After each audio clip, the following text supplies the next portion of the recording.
নমস্কার, আমি প্রশান্ত ঘোষ। আমার লেখা দ্বিতীয় কবিতা গ্রন্থ কবিতার ভাণ্ডার থেকে আমি একটি কবিতা পাঠ করে আপনাদের শোনাচ্ছি।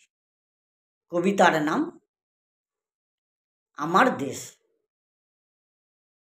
আমার দেশ আমার বাড়ি, হাসি খুশি ভরা, ভালোবাসার পাহাড়ে আমরা সবাই ঘেরা।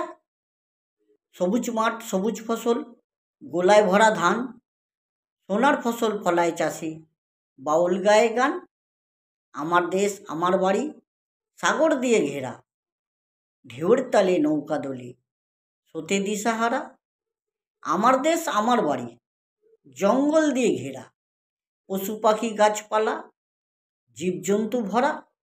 আমার দেশ আমার বাড়ি, শব্দ দিয়ে ঘেরা, লিখে গেছেন পাণ্ডুলিপি, কবিতা গানে ভরা। নমস্কার।